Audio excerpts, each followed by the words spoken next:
Bienvenue au show à Félix, où l'on discute de santé physique, de santé mentale et d'une multitude d'outils motivationnels optimisant votre performance et votre bien-être au quotidien. Salut tout le monde, bonjour et bienvenue à un nouvel épisode du show à Félix. J'espère que vous allez bien, j'espère que vous avez passé une belle fin de semaine et ou une belle semaine. Aujourd'hui, notre sujet du jour portera sur les mythes et les réalités dans l'univers des suppléments. Fait que je sais que vous entendez plein de choses sur les suppléments, donc j'ai fait une liste des, sensiblement des choses des plus, qui reviennent le plus souvent en fait comme mythes ou comme réalités concernant l'univers des suppléments et on va passer à travers toute cette littérature-là dès aujourd'hui. Fait que si vous ne suivez déjà pas le podcast, je vous invite fortement à vous abonner sur YouTube, à cliquer sur la petite cloche et à faire être notifié à chaque fois. Fait que dans le fond, à chaque fois que je vais faire une nouvelle vidéo, un nouveau podcast qui va sortir, vous allez le savoir en temps réel. Fait que ça, c'est vraiment cool à ce niveau-là. Si vous m'écoutez sur Spotify, gênez-vous pas de laisser une note, que ce soit 1 étoile, 2 étoiles, 3 étoiles, 4 étoiles, 5 étoiles. Ça aide grandement le podcast. Et si vous voulez partager dans vos stories Instagram, si vous voulez montrer à vos amis que vous suivez le podcast, c'est la plus belle paye, hein? C'est la meilleure façon de nous dire merci à propos de ça. Aussi, avant de débuter, juste vous dire que mon Booty Builder Volume 2 est sorti officiellement sur la boutique en ligne fdfitness.ca. Le Booty Builder Volume 2, en fait, c'est une suite au volume 1. Fait qu'il faut que tu aies fait la première édition pour faire la deuxième édition, même si tu es en full bonne shape, faut que tu commences au début. Il y a une raison pourquoi j'ai fait vraiment une progression linéaire à travers le programme 1 et le programme 2. Et le programme 3 va venir dans 6 semaines.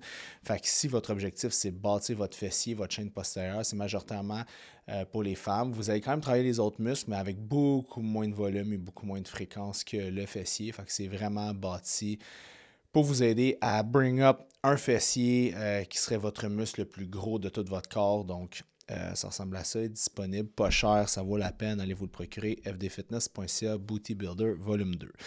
Donc, on rentre dans le vif du sujet aujourd'hui, les questions sur les suppléments ou les mythes et les réalités. Premièrement, la fameuse créatine, est-ce que ça fait perdre les cheveux? Il y a certaines études qui montrent que la créatine va avoir un impact sur le DHT, le dihydrotestostérone, et qu'à cause de ça, ça pourrait augmenter légèrement cette hormone-là, qui pourrait avoir un impact sur la réduction au niveau du bulbe, au niveau du cheveu. Donc, en anglais, c'est comme la minimisation. Je ne sais pas comment qu'ils le traduisent en français, mais bref, qui aurait un impact à ce niveau-là. Par contre, il y a comme juste une étude là-dessus, puis c'est un peu lugubre à savoir est-ce que réellement ça va avoir un impact sur la perte de cheveux. Je ne pense pas personnellement que ça devrait être un gros enjeu. Il y a différents trucs qui augmentent le DHT plus que la créatine, donc moi, je pense pas que ça devrait être un enjeu pour la perte de cheveux, la créatine. Il y a quand même une étude qui sort là-dessus, mais c'est simplement une. Fait que, ça prend beaucoup plus d'études et beaucoup plus de data robustes pour tirer une conclusion. Fait que je ne serais pas prêt à dire que ça a un réel impact sur la perte de cheveux. La créatine fait faire de la rétention d'eau. La protéine et la créatine, c'est mauvais pour les reins. OK. Premièrement, on va adresser le truc des reins.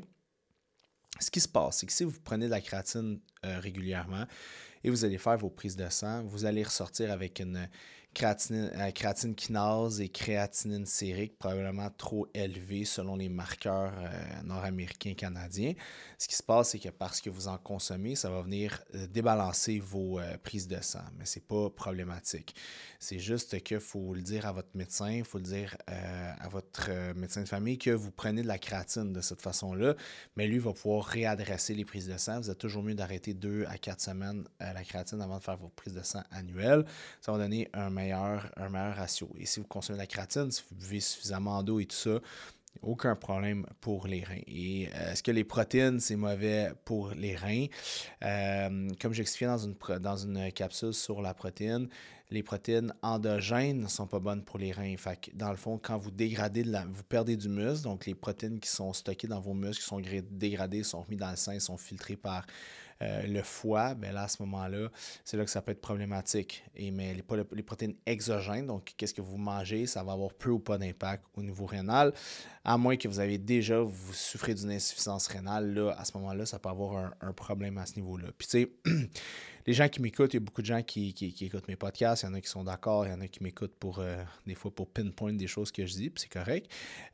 Sauf que, tu sais, gênez-vous pas si vous m'écrivez. Il y a une fille qui a commenté justement ma vidéo sur les protéines, puis qui disait c'est pas ce que j'ai vu à l'école, elle est nutritionniste. Fait qu'elle dit c'est pas ce qu'on a appris à l'école en nutrition, sur quelle étude tu te bases pour dire que tu peux aller chercher une absorption plus haute que 30 grammes de protéines par repas, blablabla. Fait que je t'écris en DM, tu sais. Fait que là, en privé, j'ai envoyé ma littérature scientifique, j'ai envoyé aussi des vidéos explicatives, j'ai envoyé. Puis, tu sais, elle n'a jamais ouvert mon message, elle m'a jamais répondu. Fait que, tu sais, il faut faire attention à ce que vous voyez sur les réseaux sociaux. Il y a des gens qui veulent juste vous invalider puis dire le contraire de vous, mais qu'en bout de ligne, quand tu prends ça de façon sérieuse puis que tu penses que c'est une discussion entre deux professionnels pour arriver à un consensus, ben tu vois que la personne voulait simplement dire du négatif publiquement sur toi, mais quand tu y parles de façon one-on-one sur une vraie discussion de professionnel, ben tu n'as pas de retour. Fait que, des fois, ça peut être un peu dommage. Fait que, si vous voulez, que ce soit moi ou d'autres personnes, vous avez comme mettons des questions, vous n'êtes pas en accord, tout ça, puis vous voulez avoir une discussion qui est courtoise. Moi, je suis tout le temps full ouvert, j'apprends plein de choses, puis j'ai pas la vérité infuse, vraiment pas même. Puis c'est la même chose pour bien du monde. Je pense que c'est juste qu'il faut le faire pour les bonnes raisons. Fait que si vous voulez m'écrire pour des trucs que je dis aujourd'hui ou ailleurs, ça me faire plaisir de le faire en privé avec vous. Il n'y a pas de problème pour ça.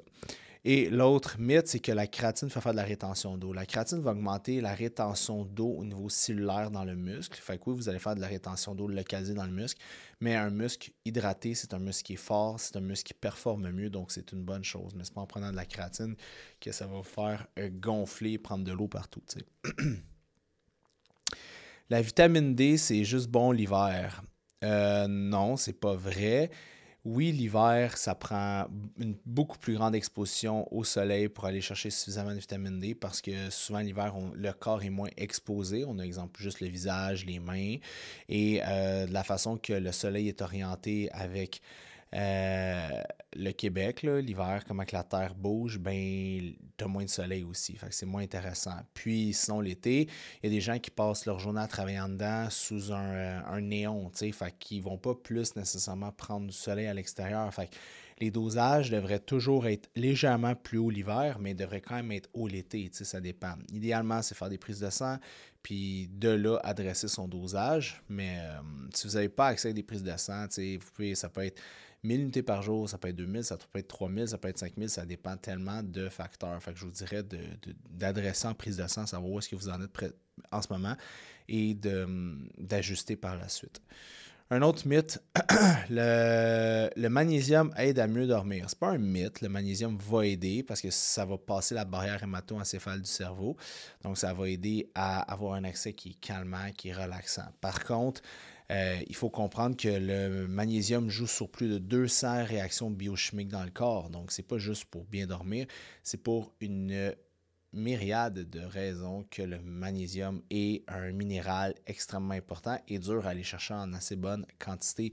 Fait que pour moi, c'est un supplément qui est indispensable, le magnésium. J'aime le Synermac d'ATP. Il y en a sûrement d'autres de bons. Il y a plusieurs types de magnésium. Il y a du magnésium glycinate, tartrate, eurorate, fumarate, d'oxyde de magnésium. Il y a tellement de types de magnésium. Ce qui est important de regarder, c'est combien de magnésium élémentaire ça vous donne. Je regardais une charte nutritionnelle avec une dame hier. J'étais allé à l'ouverture d'un nouveau shop santé. Puis on comparait plein de trucs. Puis il y avait un magnésium qui était seulement, il était écrit vous donne 150 mg de magnésium glycinate. Puis là, quand tu regardais en arrière, il dit que une capsule donnait 20 mg de magnésium élémentaire. Mais quand tu sais que le minimum pour avoir un résultat, c'est 100 mg, ça veut dire que oui, le produit était vraiment pas cher de la marque. Je ne me rappelle plus c'était quelle marque, par exemple. Mais il fallait prendre 5 capsules pour aller chercher le minimum requis de magnésium. Fait que vous voyez à quel point il faut savoir ce que vous achetez, puis il faut regarder aussi vos chartes nutritionnelles, parce que vous allez dire, moi, je prenais ça du magnésium, je ne voyais pas la différence. Mais c'est sûr, si tu prends 20 mg, quand tu sais que le dosage minimal, c'est 100 à 300, c'est sûr que tu ne verras pas de différence. Fait que c'est ça. Le collagène ne fonctionne pas, c'est du marketing. Le collagène, c'est un sujet vraiment intéressant en ce moment parce qu'il y a 3 écoles de pensée. Tu as l'école de pensée qui dit le magnésium, justement, ça ne sert à rien, c'est du marketing. Tu as l'école de pensée qui dit ça marche extrêmement bien. Puis tu as les autres qui disent je ne le sais pas. Puis qu'est-ce qui se passe, c'est qu'il y a des études pour prouver les trois. Fait que quand tu arrives là, quand tu as des tests avec des groupes témoins, puis il y a plein de réponses qui se contredisent, ça devient difficile de se faire une tête. Ça a l'air d'être du cas par cas. Ça a l'air d'avoir des facteurs génétiques, puis comment le corps réagit à ça. Tu sais, qu'est-ce qui se passe, c'est que c'est pas parce que tu prends du collagène en poudre que ton collagène de peau va monter, va s'augmenter. Tu sais, c'est parce que ça serait trop facile comme ça, mais il faut comprendre que dans la protéine de collagène, tu as, je crois, de la lysine, je sais pas si c'est ça. Euh, ouais, je pense que c'est la lysine, en tout cas, qui va aider la synthèse de collagène au niveau de la peau. Vous avez du collagène marin, collagène bovin, il y a plusieurs types de collagène aussi. Moi, personnellement, je prends 10 à 15 grammes de collagène tous les jours. Le collagène, c'est pas quelque chose qui est anabolique. Il ne faut pas le compter comme des protéines qui vont aider la croissance musculaire. Mais ma peau est plus belle, j'ai un peu moins de cernes, là, ça paraît peut-être pas, mais je sens que je vois une différence au niveau de ma peau, mes cheveux, mes ongles, mes cernes, je veux dire, je vois une différence, tu sais, à 10 grammes par jour. Puis, tu sais, je suis un gars qui est quand même assez. Je ne vais pas prendre un supplément pour le fun de prendre un supplément. Je veux voir des résultats, puis je veux que ça fonctionne, tu sais. Fait que ça, j'ai réellement vu une différence, personnellement. Les multivitamines sont inutiles si tu manges bien. C'est très difficile d'aller chercher un ratio normal de vitamines et minéraux dans l'alimentation. C'est pour ça que supplémenter une multivitamine, ça t'assure à tout le moins de ne pas avoir de carence puis qu'il n'y ait pas de carence majeure dans ton alimentation. Tu sais, quelqu'un, exemple, qu'une alimentation végane peut parfois être carencée en vitamine B. Exemple B12, fait que ça peut être difficile de vivre sans cette vitamine-là, parce que bon, les complexes B sont à la base de la processus de la production d'énergie au niveau du cycle de Krebs et tout ça. Fait que qu'est-ce qui se passe, c'est que souvent les gens vont dire il faut que je boive plus de café, as-tu un bon pré-workout pour moi? Mais finalement, la réalité, c'est juste qu'ils n'ont pas assez de vitamine B, qui est une vitamine assez commune. Fait que ils sont pas capables de produire de l'énergie. Fait que là, ça peut être problématique. Fait qu'à ce moment-là, on veut s'assurer d'avoir une bonne multivitamine au moins pour créer une base. Une multivitamine, il faut voir ça comme une police d'assurance, je veux dire. Prendre de la vitamine C évite les rhumes. Non. Si vous avez un microbe ou s'il y a quelque chose qui rentre dans votre système, puis votre système immunitaire comme ne combat pas assez bien, puis bon, ça se développe, c'est pas de la vitamine D qui va vous aider. Par contre, c'est sûr que c'est un antioxydant qui est très puissant, la vitamine D. Fait que ça peut quand même vous aider au niveau, comment dire, au niveau de votre immunité d'une certaine façon, en enlevant peut-être des carences, mais la vitamine la vitamine C, excusez-moi, il ne faut pas toujours en prendre tout le temps parce que ça va débalancer les autres vitamines. Il y a une certaine balance à avoir au niveau des vitamines et des minéraux, puis il y en a certaines qui ont des fins de compétition qu'on appelle. Fait que c'est bon de faire des boosts de vitamine C. Tu sais, exemple, tu peux en prendre pendant un mois, tu arrêtes, tu recommences. Fait que pas en continu, mais c'est pas une mauvaise chose de prendre de la vitamine C. Protéines végétales ne sont pas complètes et moins efficaces. Ça dépend desquelles de protéines végétales. Il y a des protéines végétales qui sont complètes. Il y en a d'autres qui mettent plusieurs types de protéines végétales avec différents blocs d'acide aminé va vous rendre une protéine complète. C'est pour ça que les gens qui sont végétariens et véganes, je leur recommande toujours d'aller chercher une poudre de protéines végane, exemple, mais avec différentes sources de protéines végétales pour s'assurer d'avoir un bloc d'acide aminé qui est le plus complet possible pour favoriser la croissance musculaire tissulaire. Les protéines en poudre sont remplies de produits chimiques, c'est faux. Les protéines en poudre, c'est relativement simple, c'est du petit lait, du lait en poudre, où est-ce qu'on enlève le sucre, qu'on enlève le gras, qu'on filtre ça, qu'on rajoute parfois une saveur, que ce soit à base de stevia, de fruit monk ou d'édulcorants, comme de l'aspartame ou du sucralose, whatever, plus du sucralose qui est populaire. Puis des fois un code de couleur d'un colorant naturel. Fait que ça dépend des types de protéines. Je suis sûr qu'il y a des poudres de protéines très cheap, qui a plein de cochonneries dedans, plein de fillers, plein d'affaires pour remplir, pour que ça pèse quelque chose.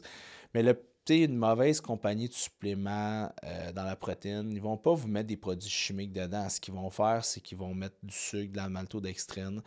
Ils vont mettre peut-être 15% de sucre dans votre peau. Fait qu'en augmentant de 15% de sucre, sans le dire nécessairement, sans le mettre ses valeurs nutritionnelles, parce qu'au Canada, tu peux avoir 20% d'erreur, une marge d'erreur dans ton Nutrition Fact. Fait qu'en faisant ça, ben le poids moléculaire du sucre est plus élevé que le poids moléculaire de la protéine. Fait que qu'est-ce qui se passe? Ben, c'est simplement que le pot pèse plus lourd. Si vous achetez un 5 livres, vous le payez à la livre. Fait que ça coûte plus cher ou ça coûte de l'argent, puis la compagnie fait un meilleur profit. Un truc que je peux vous donner, c'est simplement tester vos scoops. Prenez, mettons, vous prenez un scoop, puis il est écrit que le scoop fait 25 grammes, puis que vous le pesez, puis il en fait 30 ou whatever, ben vous allez savoir qu'il y a probablement du sucre dedans. T'sais. Fait que par densité, par grosseur, il est plus pesant à cause du sucre. Fait que c'est un test que vous pouvez faire à la maison si vous voulez.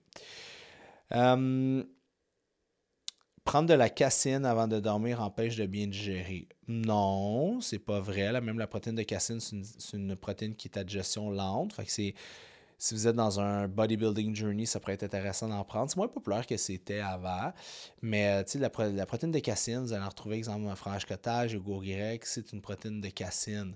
Fait que qu'est-ce qui est intéressant de ça, c'est comme dernier repas, dernier snack, c'est pour ça que c'est si populaire de mettre des types de yogourt grec, cottage, des choses comme ça, parce que ça, c'est une protéine qui se digère beaucoup plus lentement qu'un autre type de protéine. Il ne faut pas prendre de suppléments durant un jeûne intermittent. Ben, c'est pas vraiment vrai parce que là, un jeûne intermittent, tu ne rentres aucune vitamine, aucune minéraux. Le problème, c'est que si tu ne manges pas, puis tu prends, exemple, une multivitamine, ben, tu as besoin d'un transporteur. Tu ne peux pas retrouver des vitamines tout seul, même qui dansent dans la nature. T'sais. C'est tout le temps, quand tu manges des vitamines, tu manges des minéraux, c'est toujours lié à un aliment. Fait que ton absorption va être moins bonne si tu manges rien du tout, mais non, tu peux en prendre, il n'y a pas de problème à ce niveau-là. Les greens peuvent remplacer les légumes. Non, pas du tout. C'est pas du tout la même chose. Dans les greens, dans les légumes, vous allez vous hydrater, il y a de l'eau, vous allez chercher plus de vitamines, vous allez chercher beaucoup plus de fibres. Les légumes, c'est vrai. Les greens, c'est vraiment des légumes qui ont été broyés en poudre, un peu plus concentrés, mais ça ne va jamais vous donner les mêmes effets que des légumes. Il ne faut pas que ça les remplace. Il faut toujours faire une prise de sang, dis-je, avant de consommer des suppléments. Non, pas nécessairement. De la protéine, vous n'avez pas besoin de prise de sang pour ça. De la créatine non plus. Il y a plein de suppléments que vous n'avez pas besoin. C'est sûr que si vous avez accès à un médecin de famille ou au privé, peu importe, puis vous faites des prises de sang, puis vous êtes, exemple, déficient en sélénium, déficient en zinc, ça va être beaucoup plus facile pour vous après de, de rebalancer vos vitamines, vos minéraux. Mais ceci étant dit, c'est pas parce que vous n'avez pas de prise de sang que vous ne pouvez pas consommer des suppléments. Il y a des choses qu'on sait de prime abord que c'est bon pour votre corps, vitamine D, de l'oméga 3, des choses comme ça. Même sans prise de sang, il n'y a pas de problème pour ça. Certains suppléments peuvent interagir avec la médication, c'est vrai. Il faut faire attention. Je le dis toujours, si vous commencez un supplément, assurez-vous d'en parler à votre pharmacien, votre médecin de famille, pour pas qu'il y ait d'interaction avec, mettons, si vous prenez du zinc avec un antidépresseur le matin, tout dépendant la molécule, ça peut réduire son effet. Les herbes adaptogènes aussi, avec, genre, exemple, des trucs pour la glande thyroïde. Fait que, il faut quand même regarder, des fois, des trucs pour dormir avec des somnifères. Fait essayez de faire vos recherches, que ce soit avec votre pharmacien, la compagnie de suppléments qui vous la loue, qui vous vend le supplément ou d'autres choses comme ça. Les oméga 3 ne sont utiles que si tu ne manges pas de poisson. C'est faux parce que beaucoup de gens cuisent des poissons à haute température. Puis plus que tu cuis, exemple, ton saumon à haute température, bien, plus que les acides gras essentiels vont en perdre leurs bénéfices. Fait que c'est sûr que c'est pas nécessairement négatif de prendre des suppléments d'oméga 3. Au contraire, mais si tu me dis que tu manges un tartare de saumon à tous les 2 jours, tu n'as pas besoin d'oméga 3 en capsule. OK, on s'entend. Mais si ce n'est pas ton cas, probablement que ça va t'aider. Et puis le problème, c'est que nous autres, en Amérique du Nord, on a tellement d'oméga 6 versus l'oméga 3 que ça crée des débalancements. Si on s'en retourne, on regarde un peu la base génétique de l'humain, ben on voit qu'on devrait avoir des ratios 1 pour 1, peut-être oméga 3, oméga 6, puis là, je pense qu'on est rendu avec des ratios genre de 200 ou 400 pour 1. Là, ça ne fait pas de sens. Fait que non, l'oméga 3 reste, à mon sens, un supplément qui est très intéressant à être utilisé. Dernière question. Les brûleurs de graisse sont dangereux pour la santé? D'une certaine façon, oui, parce que souvent, les fat burners ou les brûleurs de graisse, comme on appelle, c'est souvent avec beaucoup de stimulants et des coupes fins. Fait que c'est sûr que je te donne des suppléments de stimulants, je te donne des coupes fins. C'est sûr que ça fait peut-être pas bon ménage parce qu'à la longue, tu vas moins manger puis tu vas tout le temps être sur le high, ton énergie. Pardon. pardon, ton énergie va être comme tout le temps présent. Puis le problème, c'est que ton cortisol va tout le temps être haut. Fait que qu'est-ce qui va se passer? C'est que si ton cortisol est tout le temps haut, à un moment donné, ça se peut que tu crashes carrément. Fait que sur le coup, ça va peut-être aider à aller chercher quoi? Une livre de plus de perte de gras, peut-être 2 livres. Fait que ça, c'est négligeable, les résultats que ça va vous donner. Mais c'est ça. Puis par la suite, ben, ça va pas nécessairement vous aider à atteindre vraiment votre physique. Vous êtes mieux avec la nutrition, avec l'entraînement, avec ces choses-là. Ça peut être un add-on que vous ajoutez, mais j'ai jamais vu quelqu'un avoir d'immenses résultats avec des fat burners. C'est pas le supplément que je recommande beaucoup. Fait que voilà, les amis. C'est pas mal ça pour l'overview des suppléments sur les questions et d'interrogation. Si vous en avez d'autres questions, je gênez-vous pas de les écrire dans les commentaires de YouTube. Ça me fait un grand plaisir d'y répondre. Et on se dit à la semaine prochaine. Et n'oubliez pas, si vous êtes dans le coin de Boucherville, donc Sainte-Julie, Brossard, Saint-Bruno, Varennes, Longueuil, bref, whatever, ben, on est ouvert au 1200 Place Nobel à Boucherville, le Gym FD Fitness, qui est un gym haut de gamme, un gym que on est vraiment bien fiers. J'en reviens de là, c'est pour ça que je suis relax. Je suis allé faire mes saunas, mes bains froids là-bas, c'était écœurant. C'est vraiment une belle expérience, c'est vraiment le fun. Fait que si jamais vous êtes là, vous venez nous visiter, 1200 Place Nobel, local G2, on est directement sur le coin où est-ce que c'est tout vitré. Passez me dire bonjour, je suis là quasiment tous les jours. Sinon, venez prendre un café, ça me fait un grand plaisir. Et on se voit la semaine prochaine. Bye!